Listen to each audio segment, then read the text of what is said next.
علی بھائی اگلا سوال ہے، کیا عورت زیور پہن کر نماز ادا کر سکتی ہے؟ دیکھیں جی، عورت کے لیے سب کانٹیننٹ میں زندگی مشکل کر دی گئی ہے، اور عورتیں بیچاری ہماری اتنی مظلوم ہیں، اذان شروع ہو جائے تو گھر میں شور مچ جاتا ہے، جی دوپٹہ کتھے، دوپٹہ کتھے لے آؤ، پتہ نہیں کیا ہو گیا ہے۔ اذان شروع ہو گئی ہے تو اس کا دوپٹے سے کیا تعلق ہے؟ اگر کوئی نامحرم گھر میں نہیں آیا، اور فرشتے نامحرم نہیں ہیں، وہ تو ان کی تو جنسی یہ نہیں ہے، ان سے تو آپ کو کوئی خطرہ نہیں ہے، آپ گھر میں ریلیکس بیٹھے تو بیٹھے رہیں۔ یہ آپ نے اپنی خود ایک ٹریڈیشن بنائی ہوئی ہے۔ ایون یہ بھی ٹریڈیشن ہے کہ واش روم میں سر ڈھانپ کے جانا۔ اچھا، تو جب غسل کرنے لگیں گے پھر کیا کریں گے؟ کوئی لاجیکل بات کریں، اس طرح نہیں ہوتا۔ تو وہ اتنی مشکل زندگی کر دیتے ہیں، وہ کہتے ہیں کہ جناب عورت جب جائے نا جی اذان شروع ہو جائے تو فوراً دوپٹہ لے لے۔ ٹھیک ہے، ٹریڈیشنل آپ کریں، ہمیں کوئی اعتراض نہیں ہے، اس کو دین بنا کے آپ پیش نہ کریں۔ آپ کا اپنا ذاتی شغف ہے، جو مرضی کریں اور بنائیں، آپ اس میں چیزیں ایڈ کرتے جائیں، لوگوں کے لیے زندگی مشکل کرتے جائیں۔ اسی طریقے سے زیور کے بارے میں بھی لوگوں کے دماغ میں ہو سکتا ہے مت ہو، ادروائز زیور کا نماز کے ہونے یا نہ ہونے کے ساتھ کوئی تعلق نہیں ہے، بلکہ زیور پہن کے تو نبی علیہ السلام کی جو صحابیات تھیں وہ باقاعدہ نماز پڑھتی تھی۔ بخاری اور مسلم دونوں میں حدیث ہے، آپ عید والا چیپٹر نکال لیں، بخاری کا بھی مسلم کا بھی، کہ نبی علیہ السلام نے عید کی نماز پڑھائی، نماز پڑھانے کے بعد آپ علیہ السلام جو ہے وہ مردوں کی طرف گئے، ادھر اپیل کی آپ نے اللہ کی راہ میں خرچ کرنے کی، پھر عورتوں کی طرف آئے، وہاں پر آپ نے اپیل کی۔ حضرت بلال جو ہیں وہاں پہ وہ آپ سمجھ لیں چندہ اکٹھا کر رہے تھے اللہ کے لیے، اپنے محل بنانے کے لیے اور گاڑی خریدنے کے لیے نہیں، پامے تو چندے کا ثبوت کر لو اللہ کے لیے۔ تو اس میں بخاری مسلم دونوں میں الفاظ ہیں کہ عورتوں نے اپنے کانوں کی بالیاں، اپنے بازوؤں کے زیور، اپنے گلے کے ہار بھی اتار کے ڈال دیے۔ تو یہ حدیث اس بات کا ثبوت ہے کہ وہ عورتوں نے زیورات کے اندر نماز پڑھی تھی۔ اس کے لیے آپ کو امام حنیفہ کو فیکس نہیں کرنی پڑے گی، یہ بخاری مسلم دونوں میں حدیث کے طور پہ موجود ہے۔ یہ کوئی ایسا مسئلہ نہیں ہے جو آپ کو استنباط، اتنا موٹا لفظ بولتے ہیں استنباط، عام بندے کی اہلیت نہیں ہے وہ قرآن و حدیث سے ڈائریکٹ مسئلے نکال سکے۔ اور یقین کریں یہ ان لوگوں کو فالو کر رہے ہوتے ہیں جو قرآن و حدیث سے ڈائریکٹ مسئلے اچھل اچھل کے باہر نکل رہے ہوتے ہیں نا، ان کو سائڈ پہ کر کے ان کے اپوزٹ مسئلے بتا رہے ہوتے ہیں۔ ان کو یہ کہہ رہے ہوتے ہیں کہ ہمارے امام ہیں، ہمارے بزرگ ہیں، جو مسئلے خود اچھل کے کہہ رہے ہوتے ہیں کہ یہ مسئلہ ہمارا یہ ہے، وہ کہتے ہیں نہیں تو سائڈ پہ ہو جا۔ ہاں صحیح بخاری مسلم دونوں میں نہیں ہے کہ نبی علیہ السلام نے اپنی جو نواسی تھی امامہ، اس کو گود میں اٹھا کے نماز پڑھی، فرض نماز پڑھائی، اور جب آپ سجدے میں جاتے تھے سائڈ پہ بٹھا دیتے تھے، جب قیام میں آتے تھے اوپر اٹھا لیتے تھے۔ ٹھیک ہے، تو آپ فقہ حنفی کا مسئلہ اٹھا کے دیکھ لیں، وہ کہتے ہیں جناب آپ بچہ اٹھا کے نماز نہیں پڑھ سکتے۔ ہاں اسی پلیٹ فارم پہ آپ کو سنن نسائی اور مسند احمد کی حدیث ضرور سنائی جائے گی کہ نبی علیہ السلام جب سجدے میں جاتے تھے، حسن و حسین کندھے پر سوار ہوتے تھے تو نبی علیہ السلام نماز لمبی کر دیتے تھے۔ یہ وہ مزہ ویل کر رہے ہیں، اور وہ فرض نماز ہوتی تھی، جب تک وہ بچہ اترتا نہیں تھا آپ علیہ السلام سجدے سے سر نہیں اٹھاتے تھے۔ اور فقہ حنفی میں مسئلہ انہوں نے یہ لکھ دیا ہوا ہے در مختار کے اندر کہ اگر آپ بچہ اٹھا کے نماز پڑھتے ہیں تو آپ کی نماز باطل ہے۔ ہاں اگر آپ کتا اٹھا کے پڑھ لیں تو آپ کی نماز درست ہے، لیکن اس کا منہ آگے سے باندھ لیں، کہیں زبان نہ مار دے، کیونکہ اس کی تھوک ناپاک ہے۔ سر اس میں نا بزرگوں سے ریکویسٹ ہے وہ ایڈ کریں کہ منہ بھی باندھ لیں اور ایک پیمپر بھی پہنا دیں، ہو سکتا ہے نماز کے دوران وہ آپ کو تر و تازہ نہ کر دے اور الٹا نماز ہی جاتی رہے۔ یہ کون سا کتا ہے جس کو اٹھا کے نماز پڑھنے کی آپ کو ضرورت پیش آئی ہے؟ یعنی یہ اولیاء اللہ نے کتے پالے ہوئے تھے، اتنے شوقین مزاج تھے وہ کہ مطلب وہ کتے اٹھا کے نمازیں پڑھا کرتے تھے۔ یہ کون سے کتے ہیں؟ پالتو کتوں کو اٹھایا جاتا ہے نا، شکاری اور اسٹیشن کتا تو کسی نے اٹھا کے نماز نہیں پڑھنی نا۔ تو اسلام میں تو صرف آپ شکاری کتا رکھ سکتے ہیں یا حفاظت کے لیے۔ بخاری مسلم میں حدیث ہے کہ جس نے شکار یا حفاظت کے علاوہ، ریوڑ کی حفاظت یا گھر کی حفاظت کے علاوہ، وہ بھی باؤنڈری سے باہر کتا پالا تو روزانہ ایک قرات اجر اس کے نام اعمال سے کم ہو جائے گا، اور ایک قرات اود پہاڑ کے برابر ہے۔ کتے کے اوپر لادہ سے میرا ایک کلپ بھی ہے، وہ آپ دیکھ لیں، شکار کے اوپر آپ لکھیں ڈاگ پالنا، ریبیز کے بارے میں بھی جو ہلکے ہو جاتے ہیں. تو جب یہ صورتحال ہو تو وہاں پر جو مسئلے یعنی کلیئر کٹ قرآن و حدیث سے نکل رہے ہوتے ہیں نا، اس کو تو یہ سائڈ پہ کر دیتے ہیں اور کہتے ہیں استنباط. ان کا استنباط یہ ہوتا ہے کہ کلیئر کٹ نکل رہا ہے ایاک نعبد و ایاک نستعین. اب اس میں سے نکالنا یہ ہے کہ بابوں کو کیسے پکارا جائے. یہ بزرگوں نے خدمت کرنی ہوتی ہے اسلام کی. بہت کر لی خدمت، ان ریٹائر ہو جاؤ، ان زمانہ بدل گیا. مرنے سے پہلے اے مسلمہ کر لے اس پہ غور، کتابوں کا خدا اور ہے، بابوں کا خدا اور. تو عورت زیور پہن کے نماز پڑھ سکتی ہے. ٹھیک ہوگا جی. جزاک اللہ. علی بھائی اگلا سوال ہے، کیا نماز کی حالت میں عورت کے لیے سارے جسم اور سر کے بالوں کے ساتھ ساتھ ہاتھ اور پاؤں کو ڈھانپنا بھی ضروری ہے؟ اہل حدیث تھوڑی سختی کرتے ہیں اس مسئلے میں. ایک ویسے ضعیف روایت بھی ہے سنن ابی داؤد کے اندر پیش کی جاتی ہے، لیکن وہ روایت کمزور ہے، کہ بلکہ اس کو یہ بھی کہا جاتا ہے موقوفاً ہے ام سلمہ سے، لیکن پھر بھی اس کی سند کمزور ہے کہ عورت جو ہے وہ نماز کی حالت میں اس کا ستر یہ ہے کہ وہ اپنے پاؤں بھی ڈھانپے اگر وہ ایک چادر میں نماز پڑھ رہی ہے. تو یہ روایت تو کمزور ہے. بعض باقی روایتیں ایسی ملتی ہیں جس کی بنیاد پہ لوگوں نے یہ مسئلہ نکالا ہے. باقی امت کا اجماع اس پہ نہیں ہے. امت کا اجماع اس میں یہ ہے کہ چہرے کی ٹکیا، دونوں ہاتھ اور ٹخنوں سے نیچے والے پاؤں. عورت ٹخنوں سے اوپر نہیں کر سکتی، تہمد یا پینٹ یا اپنا پجامہ یا شلوار، اس نے ٹخنوں سے نیچے کرنا ہے. مرد نے اوپر رکھنا ہے. ابو داؤد میں حدیث ہے کہ ٹخنوں سے نیچے ہو تو نماز نہیں ہوتی اس کی. تو یہ وہ چیزیں جن کا قرآن میں سورہ النور کے اندر ذکر ہے، سورۃ العذاب میں، کہ یہ چیزیں وہ ہیں جو خود بخود ظاہر ہو جاتی ہیں، چہرے کی ٹکیا اور یہ اور یہ بھی اس صورت میں جب آپ محرم کی موجودگی میں نماز پڑھ رہے ہیں یا عورتیں عورتوں والی سائڈ پہ نماز پڑھ رہی ہیں. اگر مردوں کے ساتھ مکس گیدرنگ والا معاملہ ہے تو اگر تو یعنی مرد جو ہیں وہ صحابہ کرام ہوں اور عورتیں پیچھے نماز پڑھتی ہوں اور صحابہ کرام مڑ مڑ کے پیچھے تو نہیں ظاہر دیکھیں گے، تو پھر وہاں پہ تو عورت چہرہ کھلا رکھ کے بھی نماز پڑھ سکتی ہے. جس طرح ہم کہتے ہیں نا کہ وہ نبی علیہ السلام نے، اور وہاں اسی بخاری مسلم میں حدیث میں موجود ہے، نبی علیہ السلام فرمایا جب تک مرد سر نہ اٹھا لیں عورتیں سر نہ اٹھائیں، کیونکہ کپڑے بیچاروں کے مختصر ہوتے تھے، بعض کا شرمگاہ نظر آ جاتی تھی. تو حضور علیہ السلام نے یہ نہیں حکم دیا. جہاں اتنی غربت یہ سارا کچھ ہو، اللہ کے نبی کے پیچھے نماز پڑھ رہا ہو بندہ، تو ان چکروں میں تو نہیں پڑے گا نا وہ. تو اب تو خیر میں سمجھتا ہوں زیادہ بہتر معاملہ ہے کہ عورتوں کی جگہ ہی نماز کے لیے الگ بنی ہوتی ہے. وہاں پہ تو پھر کوئی ایسا سلسلہ نہیں ہے، سوائے اس کے کہ سی سی ٹی وی کیمرے نہیں ہونے چاہیے. وہاں پہ بھی کوشش بچنے میں ہی عافیت ہے. بعض اوقات انہوں نے کیمرے بھی لگائے ہوتے ہیں علماء نے امت کے وسیع تر مفاد کے لیے، تو وہاں پہ تو نہیں ہونے چاہیے کیمرے. اسی لیے میں کہتا ہوں مسجدوں میں اعتکاف کو بھی اوائڈ کریں، عورتیں گھروں میں ہی کریں اجتہاداً، کوئی مسئلہ نہیں ہے. کیونکہ اس طرح کے ایشوز پھر بڑی دور تک چلے جاتے ہیں، کئی ایک چیزیں پھر سامنے آنا شروع ہو جاتی ہیں، مسئلے خراب ہو جاتے ہیں. اس لیے عورتیں جو ہے نا وہ اپنے معاملات کو بڑا دیکھ سنبھل کے چلیں. باقی پاؤں اگر وہ ڈھانپ لیتی ہیں تو ٹھیک ہے، کوئی حرج نہیں ہے، لیکن یہ ان کے سطر کا حصہ نہیں ہے. جس طرح مرد کا سطر نماز کے لیے ناف سے لے کے گھٹنوں کے نیچے تک ہے، بشرطے کہ قمیض نہ ہو، ورنہ وہ بخاری میں حدیث ہے کہ اس شخص کی نماز نہیں ہوتی جب تک اس کا کچھ حصہ کندھے پر نہ ہو. تو وہ 2 چادروں میں آپ نے نماز پڑھنی ہے، ایٹ لیسٹ 2 چادریں. نہ ہو تو پھر تو تہمت بھی کافی ہے. تہمت بھی نہ ہو تو آپ فقہ حنفی سے رابطہ کریں، جس میں لکھا ہوا ہے کہ ایک جنگل ہے، اس میں 12 بندے ہیں، 12 ہی ننگے ہیں، تو امامت کون کروائے گا؟ اور پھر وہ کہتے ہیں جی دیکھیں جی یہ کس حدیث میں مسئلہ آیا ہے.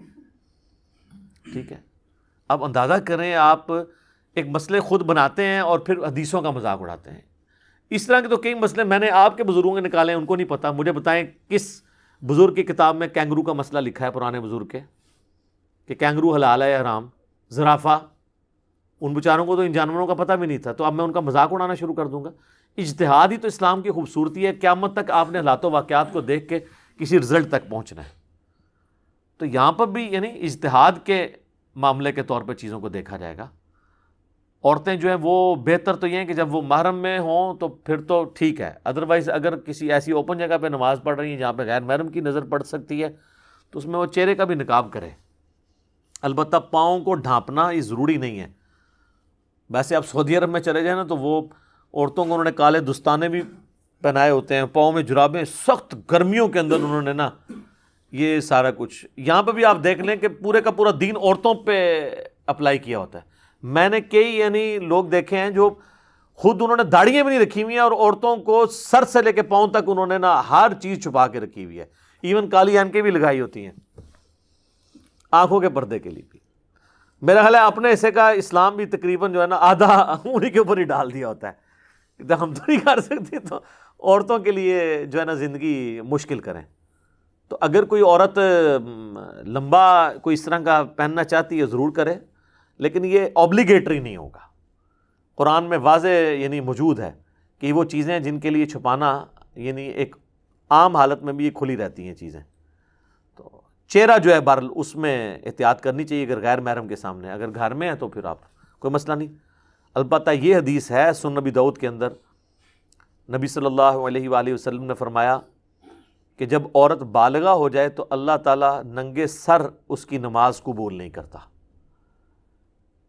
نابالغ چھوٹی بچی ہے تو وہ ننگے سر بھی نماز پڑھ سکتی ہے, بالغہ عورت ننگے سر نماز نہیں پڑھ سکتی. اور ننگے سر کا مطلب اس کا سر پورا, اس کے بال ڈھانپے ہوئے ہوں اور ایسی چادر اس کے اوپر ہو جس میں سے بالوں کی سیاہی بھی باہر نہ چمکے, کیونکہ جسم چھپایا جاتا ہے نا, کپڑا تو اسی مقصد کے لیے پہنا جاتا ہے. اگر آپ اتنا باریک کپڑا پہن لیں کہ جسم نظر آئے تو وہ تو آپ کا ستر نہیں ہے. جس طرح آج کل بہت کاٹن کے باریک اگر کپڑے آپ نے سفید رنگ کے پہنے ہوئے ہوں تو جسم اندر سے نظر آ رہا ہوتا ہے, کالے ہوں تو پھر بھی پردہ رہ جاتا ہے, یا کوئی ڈارک کلر کے اس میں بھی کوشش کرنی چاہیے موٹا کپڑا. اس طریقے سے اگر باریک دوپٹہ سر پہ اوڑھا ہوا ہے, ویسے عورتوں کو یہ بات پتہ ہے وہ ڈبل ٹرپل کر کے اوڑھ لیتی ہیں, بال نکلے ہوئے نہ ہوں. بالغہ عورت ہے تو اس کی نماز قبول نہیں ہوگی اگر ننگے سر وہ نماز پڑھ رہی ہے. اچھا, اس کو مس یوز بھی کیا گیا ہمارے لوگوں نے نا پردے کی ترغیب دلانے کے لیے. میں نے خود ایسی پوسٹیں دیکھی ہیں فیس بک پہ جن پہ لکھا ہے کہ جو عورت ننگے سر رہتی ہے اللہ اس کی نماز ہی قبول نہیں کرتا. اس کو اس رنگ میں بدل دیا, حالانکہ وہ الفاظ یہ تھے کہ جب عورت بالغہ ہو تو ننگے سر نماز قبول نہیں ہوتی, یعنی نماز کی حالت میں اس کا سر ننگا نہیں ہونا چاہیے. یہ اسی طریقے سے وہ جیسے صحیح بخاری میں حدیث ہے نا, اس کا ترجمہ بھی انہوں نے غلط کیا ہوا ہے کہ سب سے بہتر وہ ہے جس کی سب سے زیادہ بیویاں ہوں. صحیح بخاری کی حدیث. سر قرآن میں تو لکھا ہوا ہے کہ یہ صرف اجازت ہے 2 3 یا 4 تک, اور پھر اللہ تعالیٰ نے فرمایا اگر خدشہ ہو انصاف نہیں کر سکو گے تو 1 پہ اکتفا کرو. قرآن میں تو 1 کو پریفریبل کہا گیا ہے, زیادہ کی اجازت ہے. اب وہ بخاری کی حدیث ہمیں بھی ایک دفعہ کسی نے بھیج دی, میں نے کہا میں پڑھوں مطلب یہ حدیث, تو وہ حدیث کچھ اور تھی. وہ عبداللہ ابن عباس شادی کی ترغیب دلاتے ہوئے کہہ رہے تھے, چونکہ اس زمانے میں بھی یہ ایک چیز آ گئی تھی نا, بخاری مسلم میں کئی احادیث اس پہ گواہ ہیں. کئی صحابہ نے حضور سے کہا کہ ہم شادی نہیں کریں گے, اور ایک 3 صحابہ والی حدیث بھی ہے, اور بھی کئی احادیث ہے. تو نبی علیہ السلام نے فرمایا رہبانیت اسلام میں نہیں ہے, نکاح میری سنت ہے, جو میری سنت اغراض کرے گا وہ مجھ سے نہیں ہے. تو اسی کانٹیکسٹ میں نا عبداللہ ابن عباس بیسیکلی نکاح کی ترغیب دلا رہے تھے. ترغیب دلاتے ہوئے انہوں نے کہا کہ جو سب سے بہتر انسان تھا نا اس کی تو اتنی ساری بیویاں تھیں, یعنی نبی علیہ السلام, کہ نبی صلی اللہ علیہ وآلہ وسلم نے اتنی بیویاں کی ہوئی تھیں. سب سے بہتر انسان اللہ کا متقی پرہیزگار بندہ تو وہ ہے. تو شادی کرنا کوئی عیب والی بات نہیں ہے. اگر یہ عیب ہوتا تو اللہ کے نبی علیہ السلام نے تو زیادہ شادیاں کی ہوئی تھیں. جو مخلوق میں سب سے بہتر تھا یعنی رسول اللہ افضل الخلق, اس کا انہوں نے ترجمہ اس طرح کنورٹ کر دیا کہ سب سے بہتر وہ ہے جس کی سب سے زیادہ بیویاں ہوں. تو وہ ہم تھوڑی سی عقل اپنی بھی استعمال کر لیا کریں کہ یہ ترجمے کس طریقے سے کس طرف لے کے جائے. اور بعض کا ایسے ہو جاتا ہے تھوڑا سا وقف کرنے سے رکنے سے, اٹھو مت بیٹھو, اگر آپ اٹھو مت کے اوپر رک جائیں تو اس کا مطلب ہے اٹھو مت بیٹھ جاؤ, اور اگر آپ نہ رکیں تو اٹھو پہ رک جائیں, اٹھو مت بیٹھو تو اس کا مطلب ہے اٹھ جاؤ.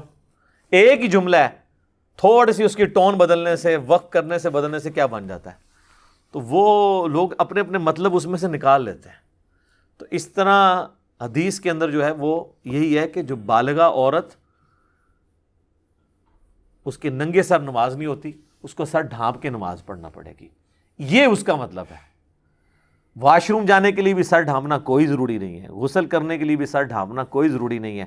عام حالت میں عورت اپنے گھر میں ریلیکس رہنا چاہتی ہے، اس کو کسی بھی صورت میں اس طرح کے اضافی کپڑے رکھنے کی ضرورت نہیں ہے اگر کسی غیر محرم کی اس پہ نظر نہیں پڑ رہی۔ البتہ بعض یعنی جسم کے حصے وہ ہیں جو آپ محرم سے بھی سوائے اپنے خامند کے اس کو لوگوں پہ ایکسپوز نہیں کریں گے، اس لیے قرآن میں آنا ہے کہ ایک اضافی چادر سینے پہ رکھنی ہے، اور عورتیں رکھتی ہیں، گھروں میں بھی رکھتی ہیں، عام حالت میں بھی، وہ اپنی جگہ۔